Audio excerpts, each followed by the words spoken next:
Hi everybody. So this week I've been pretty down on myself, and we've got scheduling and filming's been all over the place. And we also got a comment how we should be nicer to each other.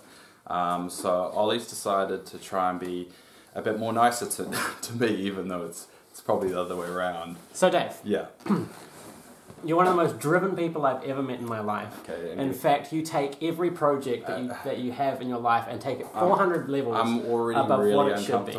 You're also kind and caring. You're across the board talented in a whole lot of different things like Photoshop making me and everything really you do. uncomfortable. Marry me. Can I give you a compliment? Sure. I like it when you leave. I'm going to take it, guys. It's the best I'm going to get. And it's not a butt thing. You know how people... Anyway. Nah. Hello and welcome to NPCs of Wildemount, reviewing Critical Role 2, episode 30, the night of the buddy stalker. Oh, you nearly got there without looking. You nearly got there. Really, not quite. It was really close, but yeah, it was what was it? The Nightmare Butt Stalker. No, it was called, that was last episode. Oh, okay. This was It's Coming Home. Oh yes, yeah. It was something similar to that. Coming Home, something like that.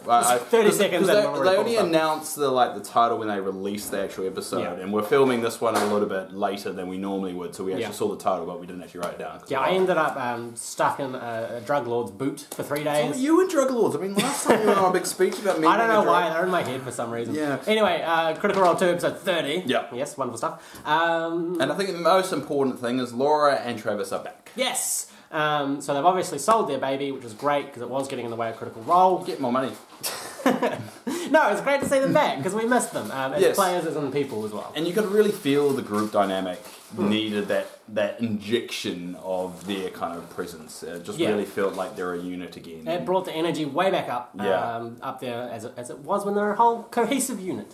So we jump into the episode of kind of the aftermath of everything that happened. It actually takes a step back and actually gives the description of what Jester and Ford were actually hearing and experiencing while they're actually in the cells. And it wasn't nice. No, it sounds like they were put through the ringer a little bit. A little bit. Is that ringer? Is that a New Zealand phrase? Yeah.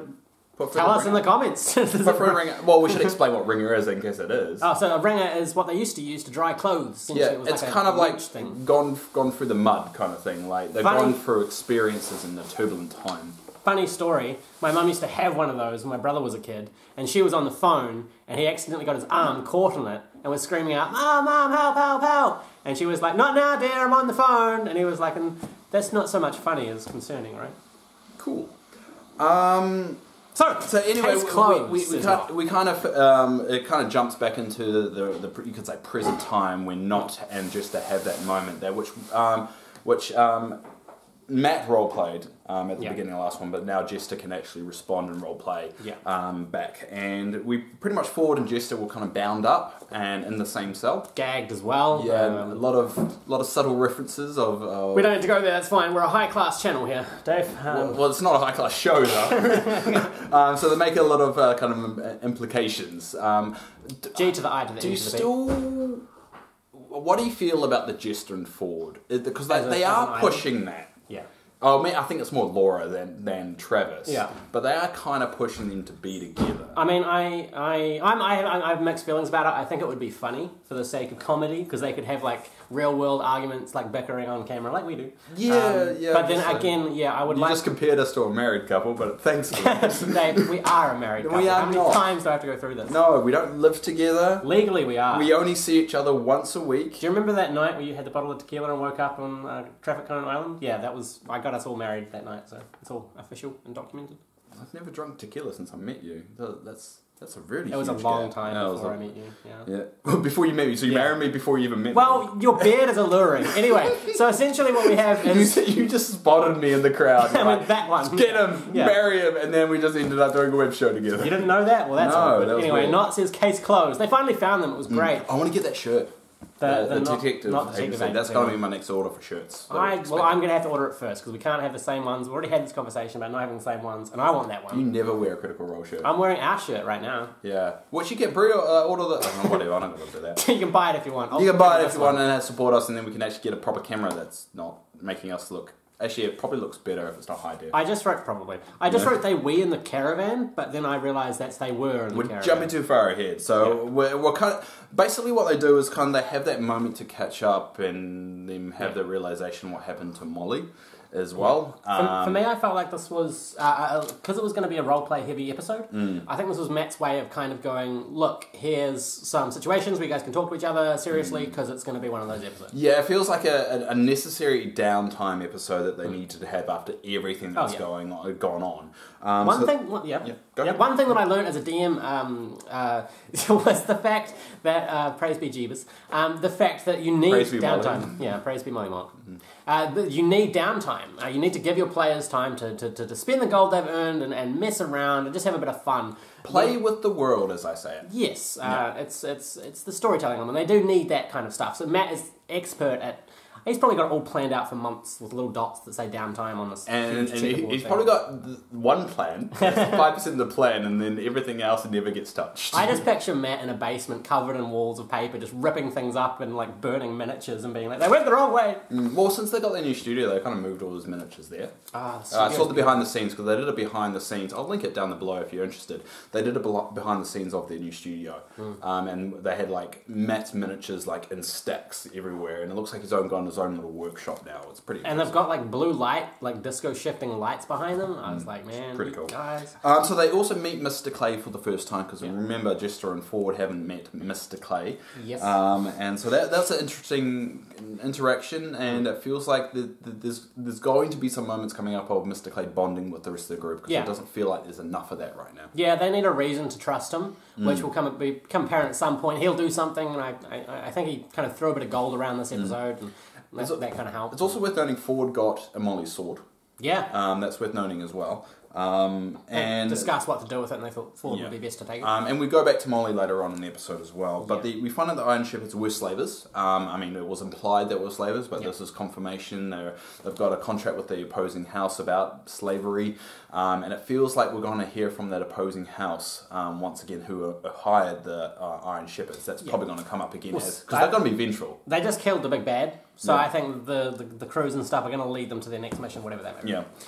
Ford thanks everyone, which is just a beautiful moment, and then not insight checks him, because it's not. It's hilarious. I was actually like in tears at the start, and it hurt. It was good. So a lot of this first bit of the episode, they kind of were bonding back together and also looting the house. They pretty much just go through the house, chill out, and have a rest as well. Yeah, they managed to find a bag of holding. All right, an essential item for any D&D. I thought it was a bottomless bag, wasn't it?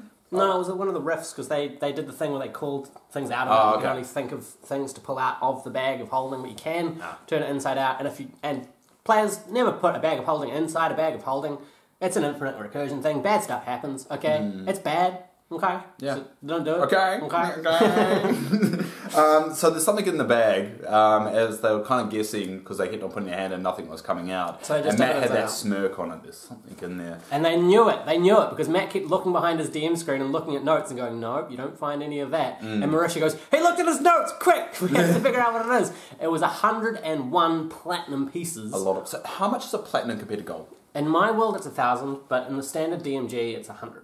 100. Yes. So 100 gold is 1 platinum. I believe so. It could be 10. I'm going to Google it. Matt may have a different rule. This is true. Yeah, and plus Googling in the middle of the episode. I know how you Google. We don't have that much time. I get distracted, okay? I know you do. That's why we don't have anyone walking up the stairway when we do filming. Because you'll just be like, oh, hey. Yeah, pretty much. We also find 4 sets of manacles. Now, I don't know if this has been just because of the setting of the world and these quests. They seem to be coming against manacles a lot. And in a religion-heavy campaign, I'm trying to like bridge that with like Mortal Realm, the chains of mortality, and the beings of bounds of limitations, and the infinite celestial kingdoms of the gods. And I'm just like, I'm wondering if it's either that or just by coincidence. There's a lot of them. So in the they find a bunch of invoices and letters of the opposing house, and one of them mentions a cloven crystal, which they managed to find as well, because that's the one that's in Ford's belly. Well, was it Jester that clicked? Yeah. Because at first they were like, it's a picture of a melon. And they're like, maybe we have to find a melon of something. Maybe the crystal is a melon. And then Jester, I'm pretty sure it was Jester, was like, wait, oh, that's the thing that was in Ford. And then Ford's like, yeah. So they might be heading to the Mandarin coast, or I can't remember. Menagerie coast, which is Jester's home It's also the name of a burlesque show here in Wellington. Okay, that's different. Good show. Anyway, yes, so we might be heading that direction. It's kind of like a little nugget that's been dropped, so we probably will go that direction probably rather soon. We get the name Jonas or Ionas, which it could be either of those. The envelope has a coin seal, which they do a bit of history roll on. They find it is a certain type of coin. The note said, "I still need the clothing crystal. They've not found it, but here is half the payment for that thing." So they may get the rest of the payment by doing the crystal, but the contract was with the Iron Shepherds, so they could get into trouble if they're arriving and they've just got someone else's contract, really. And we get the name Miro thrown around here as well. They were kind of involved. I wrote, Matt is the master of timing information. He really picks really great moments to be like, here's what's happening next, and a little nugget that you have to solve later. I can't do that as well as I can. Now, it's worth noting that last episode that the party leveled up. That's something that we didn't mention, and they all rolled for hit points, and a lot of the party got maximum hit points, so they make a big deal about it at the start. Level 6 But is up. the reason why I mention that is because we've finally got this party's equivalent to Scanlan's Mansion. And it is in fact Learmon's Tiny Hut. Wonderful spell from Xanatar's Guide to Everything that Caleb now possesses. It's quite useful. It's not. I dare say it's not as powerful as Scanlan's Mansion. No, it's just a room. Yeah, it's an invisible room that if you look at it, you kind of see like a magical dome-ish thing, but from the inside, yeah, you can hide. It's and cool. it needs basically Caleb's permission to go through it, because Matt asked, does that person go through it? Yep. So it doesn't specifically... So you can see the dome from the outside, correct? As like a magical aura. I think you probably have to make a save to try and see it. Can you see through it, or is it just like... No, it's just like a... From what I've read of the spell, it's just magical kind of dome. So I wonder how strong it is. So if they suddenly generate it, and they hide in it, and they're getting attacked, how strong would that dome be? It probably has AC and hit points, as a lot of probably. stuff like that does. Like rope and chains from Chain Devils all has hit points and AC. So that could be what it is. It does require a crystal bead to cast, but the crystal bead does not get consumed. So you can use it as many times as you want, as long as you have that crystal bead. So we got they kind of rest in that room, and it's a nice little kind of hut going forward. It's going to really help no one get kidnapped going forward. That's going to say probably why he chose it as a spell. Yep. But also keep in mind we've got Keg still in the party. So Keg, even though Ashley is not there, Keg is still around, and basically now it's canon because last time it was joked about. Keg sleeps with Bo. Yep. Yeah. Hashtag keep Keg. Also, Ashley had written up hashtag what? Keep Keg. That's what's been going around on the Twitter sphere. Like, shouldn't we ship them? So big. Big or Big. Ko? No, Keanu Reeves. Keanu Reeves? Keanu. Okay. Does that work? It works. Tell me if that works, Keanu. We're all on this ball of rocks spinning in an infinite space. We just make this stuff up as we go. We can do anything. We literally make up. We don't talk about this episode until we're sitting on this couch. No, and sometimes I have like 3 notes because I was distracted. And sometimes I have 4 pages. He's got 4 pages. I did not too bad. Not too bad. There's other pages. You remember when you used to do the drawing? You don't do the drawing anymore. I don't have time anymore. What do you mean? You said you always did it while you're watching the show. It's true, and I should, but I was distracted by this week's crazy Reddit theory. Oh god, that's very, very long. This is all one comment. Okay, we've got to quickly go through this. Oh god. Anyway, so we kind of rest up, and Keg kind of leaves the party after kind of sleeping with Bo, and leaves a little awkward note. Bit of a morning after thing there. Yeah. We're not here to judge. Bo gets a thank you letter, basically. Adorable. A Dear John letter is a breakup letter, right? Yes. Yeah, so what would this be called? What's the equivalent to a one-night stand, like, thanks letter? Do you know, I can count the number of times I've gotten laid on one hand. I really don't know the Oh, terminology. I mean, I've done that. Ironically. I've got a one-night stand text. Does that count? Like when you say, thanks for a great night, I don't want to see you anymore? I've sent those and received them. Maybe I'm lonely. Okay, so basically, not Jester. They got too real. Really they got way too real, and I should have not said that. We can edit that out. It's fine. Maybe so Kirk has written Bo a bunch of letters, and the letter essentially had all the stuff that was crossed out, and then just thanks. At the bottom, yeah, it was very adorable, and it feels like, again, foreshadowing, like, all the guest characters feel like they're going to come back, and Keg's story is unresolved, because Keg still has a partner that's possibly alive out there. We hope, in an open relationship. Kind of a love, kind of connection possibly brewing, or it could be a one-nighter, who knows? I think there's a lot more story for Keg. Around about here, there's also a beautiful moment where Jester talks to the Traveller. And Jester asks the Traveller why he didn't intervene and stop Molly dying. It was like a 10-second scene, because she just asked and then went about her business. But, oh man, right in the heart. Yeah, the question I would ask is, why did you let me get tortured? Another Would that be a more valid question? It's like, I'm okay with the torturing of me, but why did you kill my friend? Yeah. If I met God, I'd probably ask him, are green tea Kit Kats really good? I haven't had one. If I ever met God, I'd be like, oh, you're real. Well, that's awkward. Yeah. Well, that would be so awkward. It's like, oh yeah, I know all my life I didn't believe in you. But hey. No, it doesn't mean you're a bad guy. I'm not horrible. I just, you should have just come down and say hi. Like what you did with Egypt. Yeah. I mean, there's a lot of, what happened with that? Okay, let's move on.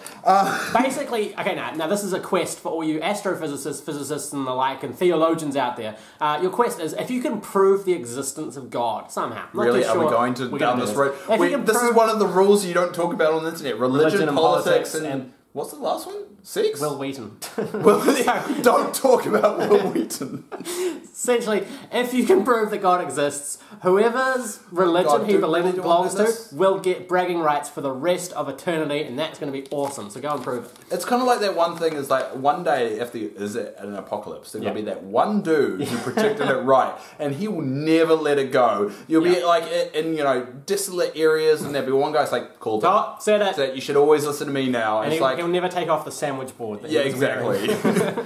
Anyway, essentially they get invisible carts, because the carts that the guys were on at that time, they kind of were wondering, was it the blankets that were over the cages that were the thing that was invisible? But they actually find out it's the carts themselves. It's illusion. Yeah, have like an invisible spell on the top. So hey, they've got invisible carts now. That's awesome. Yeah, which it just helps. I mean, it's kind of a huge reward for everything they've just been through. I don't know if it was intentional. I don't think so. Matt was like, but it works out pretty well. Because I've done that so many times, like just leaving an item there. Well, intentionally make things work out. No, like a big bad dropped this really powerful weapon and it started disappearing into dimensions. I remember. I got a crossbow off a big bad. Yeah. And then you changed the rules to say, oh yeah, it vanishes after like 4 shots. I'm like, God damn it. It was like the most powerful artifact in the world. I know, and you're like, only have 4 shots. I'm like, oh, you dick. Anyway. So basically they go back to Ophelia Mondoon, because if you remember, they were kind of tasked, in parts of revenge, they kind of got tasked with Ophelia to take out the Iron Shepherds, and in return Ophelia would go with them to meet the gentleman back in Zadash. Yes, so we meet back with Ophelia Muldoon, who I think is a wonderfully elegant and subtly dark character. We find out she's not undead. No. Because Clay does something at the end to detect undead, and he doesn't detect any undead around him when he's around Ophelia when they're back at the gentleman. So we know she's not a vampire, I guess. Is that proof? Is that enough proof? Undead. So vampires are undead, right? That undead or fiendish. No, they must be undead. Yeah. Undead. Well, she could be a fiend still, I guess. But I guess... Yeah, I guess... not undead, so not zombie, not vampire. I would say like 80% confirmed that she's not a vampire. Sure. We also get the name, oh god, I cannot read my writing. Lady Quim? That can't be right. Lady Quinn. Lady Quam. Did I write that down? In Sullock? Quinn Quazella. Quinn Quazella. And I'm bad with names, that's probably wrong. We'll put up the proper one here. Bing. So. God, I hope I found that. Blah, blah, blah, blah. Yes, we also find, that was about... Anyway, also, the one thing we haven't mentioned is Yasha's involved here. And because of situations of actually not actually being able to play, Yasha is unconscious for the majority of the episode. So what happens is Philly agrees to travel with them, gets her own private kind of guard and travelling kind of companions. And they basically head back down to Zadash. Yes. And we kind of do some stops along the way. We also see some more of the drow creatures that had been the ones that were protecting the dodecahedron, the fragment of possibility. They're kind of knocking around as well, and it doesn't go anywhere. I think Matt was kind of just like, here's a little nugget, this could be part of what's coming next. So the Drows might be coming back, maybe hunting for the Fragment of Possibility. I don't know. There's a lot of foreshadowing in this episode that you, in hindsight, we probably won't pick up them right now, how important they are. Yeah. But there's a lot of things being dropped along the way of this travelling. Because, I mean, we spent, like 15, 20 episodes going through the Zadash to all the way to where we are now. Yeah. And we're now just quickly, in a few hours, going from one location back to Zadash. So there's a lot kind of going past here. For the players, but more for the fact that this has a huge audience, the crowd watching kind of needs little bits like this to make us go, well, what's next? Because otherwise we'll become complacent and be like, well, they killed it, let's watch them flounder. We're gonna they have to keep us guessing. So they're travelling back down. They do visit an inn on the way. They're kind of resting as they go. Caleb and Bo have a bit of a moment talking about the reasons why Bo is doing what they do. It's a nice little sweet moment there. Caleb asks... let's cut to that clip. Beauregard. Who are you? And we're back. So that's what I'm going to do from now on. Just cut the clips? I'm going to have one clip from the episode in every review that we do. It's got to be very short because they're too long, we get done for keeping time. Copyright, yeah. But yeah, it's a nice little expect thing. Because you've got the crazy Reddit theory. I've got random clips that I put in the video that I don't tell you about. Sounds good to me. Now, Caleb essentially is asking Bo who she is. And this was when I clicked on and kind of went, oh, cool, roleplay. We got a little bit of information, just her talking about Monk of the Cobalt Soul, which we kind of already knew, but it was that dimension that I was looking for. You know, we've been seeing it the last 4 or 5 episodes, that other side of Bo that I needed so that I can engage fully with the characters. I think that's what we talked about last episode, that we needed more. But like Bo, we know is so in tune with the character. Yeah. We now need it to be developed and moved on. Yeah. And to learn more. I think that we mentioned that. Maybe she watched that episode and then she was like, yeah, well, I would do that. I imagine that right now the entire Critical Role cast is sitting around in pajamas with hot cocoa, watching us on a massive TV. You know how it'd be amazing if even one of them like has seen, oh yeah, I saw your show pop up on YouTube. That would be enough for me. I'd be like, we saw your ugly faces on a thumbnail, and I'd be like, yes, we've made it. I'd just like to remind you guys watching this channel, if you support this channel, remember to use the hashtag #TweetOllie Mercer, because if he tweets me, I'm gonna not stop talking about it for the rest of my life. I know, and I'm gonna have to hear from it. So if you want to annoy me, do that. Tweet Ollie Mercer. Yeah. And he hurting the blowfish. Now we have the party go to Molly's grave. This was the emotional crux of the episode. This is what I think Matt was going for when he introduced that kind of roleplay moment at the start. I think the cast knew that's where it was going, inevitably. So I think they all kind of had their reactions in their head or in their souls prepared a little bit, which just made for a beautiful scene. And I think the way Matt turned the tone as well, when he was like, so he goes, I think he goes, not Caleb and Bo, you get a sudden dread in your stomach. And then that's kind of when they knew all of them to shift into that role-playing mode. It's like Mozart, who made all his music... Wow, you really go for weird analogies sometimes, eh? Mozart. All right, let's hear this one, fellas. Mozart, whose genius lied in the rests in the songs. Not so much the notes, but the pauses of silence in between the notes. That's what really made his music. He was an absolute genius when it came to music. And Matt, in the same way, can throw in a scene of poignance and radiant, like resonant sadness just by leading in with a sentence. So what was that tie-in? How was that tied into Mozart? Because it's the same thing as allowing the rest to explain the silence between moments, to really explain the feeling of disconnection or sadness or empathy. So does Matt when he just brings a tone and just captures not just the crowd but everyone watching in this perfect poignant second of time and allows them to breathe as characters. I understand why you're adopted now. I'm adopted? What the hell? You can't drop that on me. To be fair, I don't look anything like my mum. I've never met my dad. Yeah, I just wanted to find a way to be funny. I'm concerned that's going to be on my mind now. I'm going to have to bring up my mum and like get blood tests and stuff. Anyway. That would be an awesome... The next video on this channel is Ollie's spiral downward self-identity. Now, one of the cool things that happens right at the start of this grave moment is Jester pulls a card from the tarot deck and asks... Taliesin, which card it was. Yeah, which is, I like that. Yeah. And it was the same card that she pulled at the beginning. The moon. When they first met. I thought that was really cool as well, because that was kind of like shell, the ghost, the echo of Molly, having that kind of final moment. Yeah, and also kind of puts a little tidbit with maybe Molly is still around. Maybe Molly does have that way of coming back in some form, which we have discussed previously, because Molly technically Molly Mock had only existed for 2 years, because before, what are they called? Lucian, or the other name. There's going to be probably a lot more. So I wrote, I cry again, because that happens. Then Yasha has a moment. Now, oh, this is powerful. This is really beautiful. So Matt describes, because actually he's not there, but Matt describes what Yasha does. Beautiful thing, it was actually Ashley who told Matt what to do in that scenario.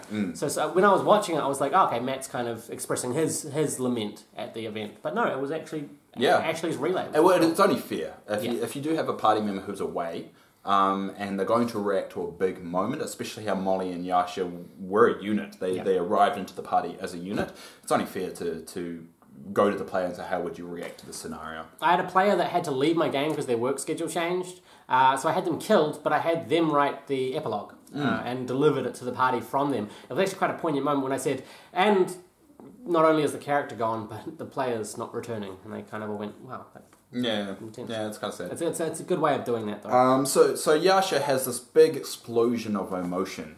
Those that have forgotten, I don't know how you have, is Ashley is a fallen...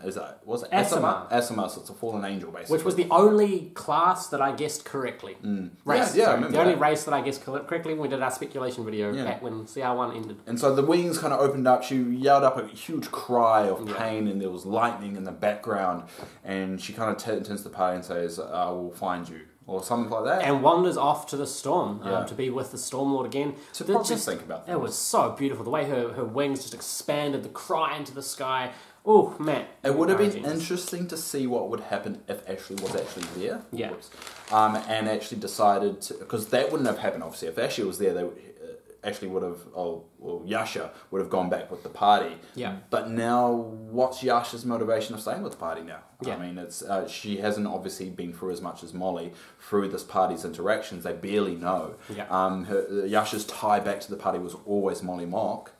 Now, what's the real reason for Yasha to come back to the party? And it's at this moment where I'm going to reveal this week's crazy Reddit theory. Right, this is long. This is huge. Extremely long. This is one comment on a Reddit post about this episode. God. By one person. Laterna I'm going to put up paragraph by paragraph. You're going to have to send me this. Okay. It's easy to find. Okay, you need to speed through this because this is long. I'm going to cut out the first whole bawling thing that he's swearing and doing stuff. Just go for the tidbits so I can put it on screen so people can read it. Okay, so essentially he's trying to figure out what happens to the grave. And his theory is, maybe a group of druids turn the pair of hills near his grave into a magical grove with a proper Molly marker. Or maybe some blood hunters turn it into a shrine for their kind with his jacket as a holy vestment. Or maybe a big bad evil guy picks it up and then gives them a reason to wail on him. He keeps going. Or perhaps the next time they run into Kerry, she's wearing it, except it's been cut down to wearing it. He continues. Kerry becomes Molly Mock. Yes. That would be amazing. It continues. Or what if the coat basically turns into Constantine's trench coat and suddenly has a bit of a life on its own? Constantine. I don't even know what that is. No, Constantine, like from DC. I guess, his trench coat, and then finds the Mighty Nein. He continues, or perhaps a bunch of little kids could come across it on their travels down the road with their parents one day, and the Mighty Nein find them playing with it, and then are they just going to murder a bunch of kids over a coat? And it goes on, but I'm gonna stop reading it there. We'll put a link in the description of the entire thing. Thank you, Laterna Lux. Yeah, you're gonna have to send me the link to that so people can actually read it and make sense of it. It wouldn't take you long to find it on Reddit because it's the one comment. Still put the link because that's what we do. I will. He's on Team Jester apparently. What the hell? That's one comment on a thread. He really went for it. So basically, they said anything could happen. Basically, they just covered every possible outcome of that ever. Including Kerry steals the coat. It also mentions the new NPC, because Matt did a fireside chat recently as part of that charity thing, and the chat came up with a turtle NPC. Oh, yeah, that's right. And it even mentions that in this particular This is just... Laterna Lux, I thank you for entertaining me. I had to print it out. I started copying it down. I was like, we'll put a link below of the crazy theory of this week. And I'm sorry we couldn't read out the whole thing, but you'll understand. It's a novel, so we're not. That was weird. I threw it away. That was so smooth. It just flew back. That sums up my life. All right. So we continue on after Yasha decides to leave, and not sure when she'll come back. She's planning to come back. They finally get back to the gentleman. Yeah, at Zadash. So we arrive at Zadash. Yes. Go straight back to the gentleman, be like, hey, we succeeded.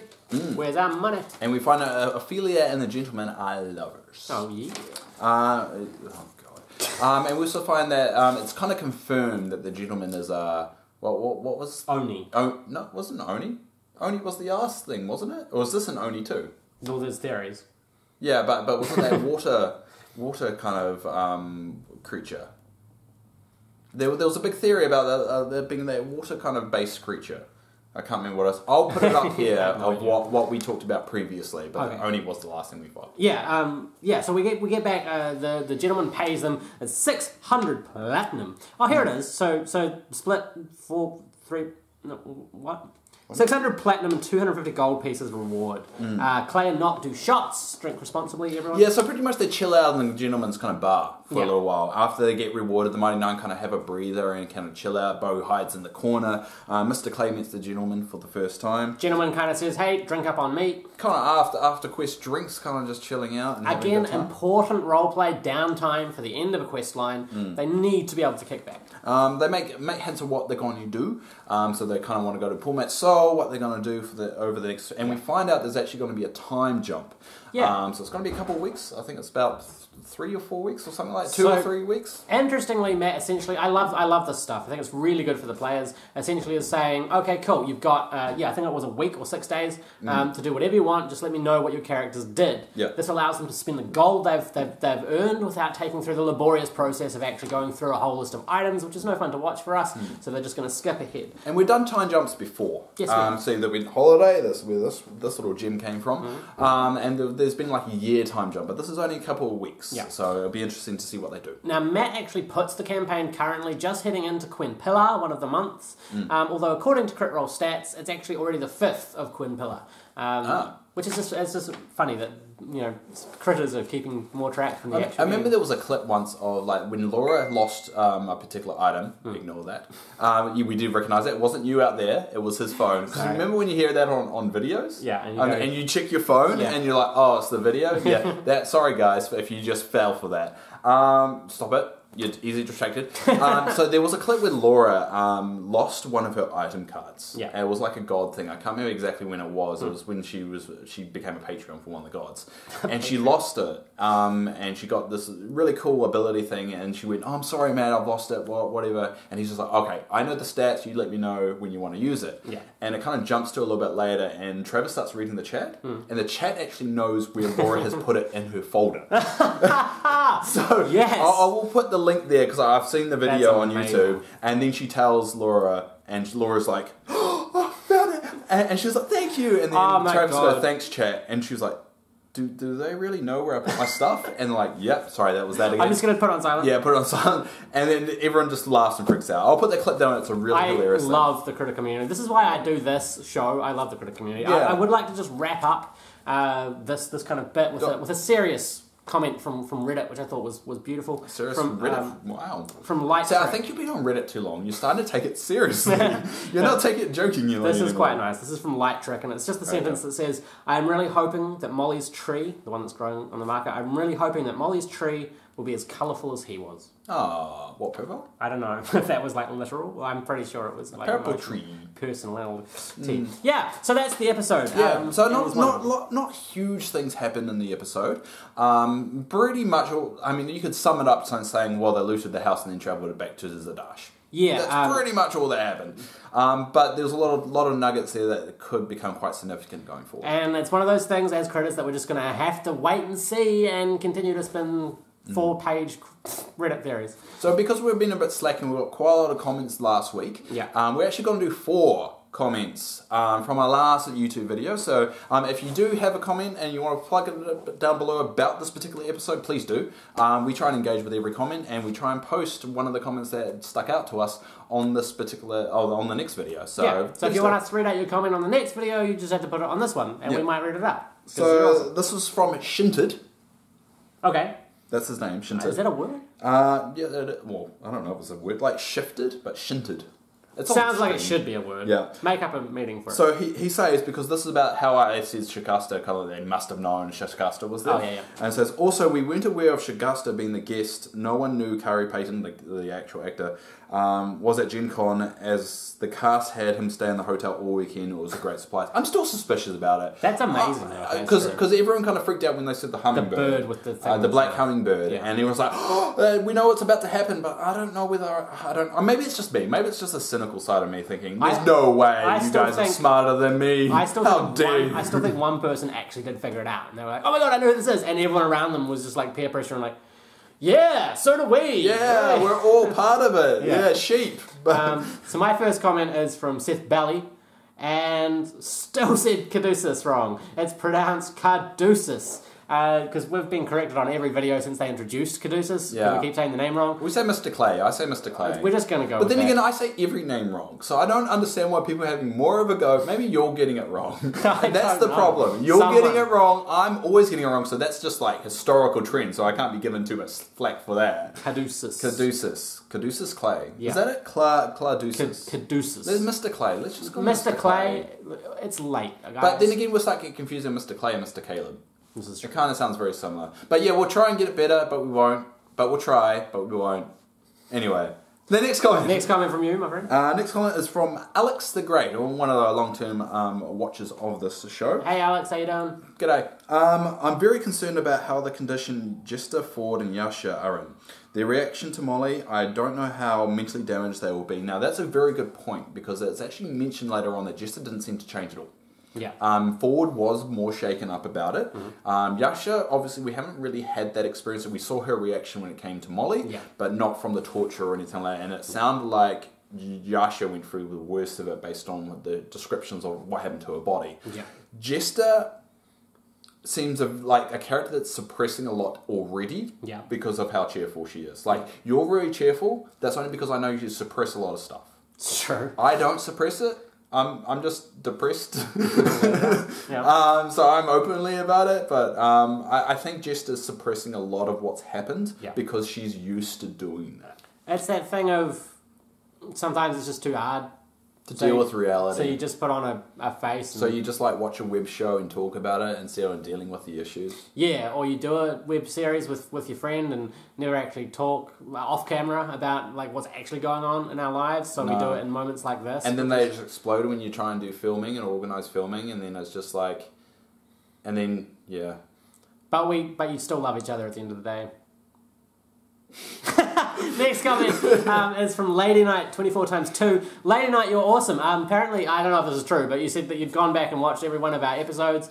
So what's wrong with you? Slightly concerned about what that. the hell? There's other things out there. I mean, there's. Have you seen The Real Hustle? Do you know porns on the internet? There's a lot of that. On the internet, yeah. There's a lot of porn on the internet. Also, you can pirate like movies and stuff. We've done like 50 episodes of these. That's reviews. A lot, and we're just kind of like concerned about it. And if you do we do like 20 to 30 minute episodes. We're just nerds. So what's from Wellington. 50 times 30 minutes? I can't do. That's a lot of maths. Well, that's an hour every 2 episodes. So Lady Night. So that's 25. That's 20. That's over a day of content. Just let's go have a walk in a park or something. But you can't. No, we would love you though. We're kind of just taking the piss. Yeah, because we think you're awesome. Okay, Lady Night said, "How annoyed were you, Dave, that with the slightly crooked poster?" You know I was, because I straightened that just before we started, and it's probably still already a little crooked. We're even cutting out Mercer's head slightly at the top there. Tweet me, Mercer. Yeah. And then she writes, I assume it's she, but I don't know. Also, another great gameplay breakdown, considering it was mostly combat. Well, you're not wrong, we are amazing. What do you mean assume it's she? It's got lady at the beginning. I know, but the lady is typically a female. You never heard just be the title, but non-binary people aren't called lady. God, I accidentally closed. Oh God, what am I doing? Now I'm replying to someone called Andre. I didn't mean to do that. Anyway, thank you. That wasn't a She's right to Ollie. I also fall asleep to Bo asking Kigat. Awesome. That wasn't what he was listening to too. That was not what you were listening to. You were listening to the hypothetical. Anyway, that's NPCs of Wildemount for this week. Yes, so thank you everyone that does watch the show. I mean, we say it every week, but we honestly are extremely grateful, and especially if you watch our other content as well, it helps us push us in a different direction, because we like to think we can do more than just watch Critical Role and talk about it, because we like to think we're better than that. we could do more something, more, I don't know. And remember, the Witnesses to Ruin returns to the D20 multiverse. This week we're doing the official live stream episode, first one of the Dungeons & Dragons 5th ed game that I DM with some wonderful, wonderful people from Wellington, New Zealand. So go check that out when it's live on this channel. Yeah, so it will be live on YouTube and on Twitch. Yes. Hopefully the communication across both channels will kind of interact with each other, so hopefully we've got that set up. But if you do miss it because of the time zones, at the end of the day, I think it's 6 p.m. here, it's 3 a.m. in America, and the majority of you guys are there. We will post it on this channel later on, so if you want to say, and it's a growing stream, we're still working on it, so any feedback you guys give, much appreciated. And just honestly, from my and please subscribe to the channel. Small piece of coal that is where my heart should be. Thank you guys so much for just supporting the channel and hanging out with us every week while we talk about Dungeons and Dragons, because we are just nerds from Wellington, and we it's fun. It's nice fun. Yeah, that's alright. I've got something to do. I mean, what would we be doing if we weren't doing this? Well, I would probably be doing my work. You see, I don't do that. You don't work. I perform. Yeah, I come see my show. One day I'll reveal on this channel what I actually do. I'm waiting for that. I know, because I revealed one of my jobs. I haven't revealed the second one. And remember, if you come to Wellington, New Zealand to see my play in October and mention you're a fan of this channel, I'll give you a free ticket. Alright. It's never going to happen. We're going to end this Thank you so much for supporting us. Go and enjoy your lives late at night. Go find something else to do. Alright, I'm gonna go edit this episode. Good luck. That was a weird episode. That was a seriously weird ass episode. We always do. I need more coffee. I'm gonna go cry.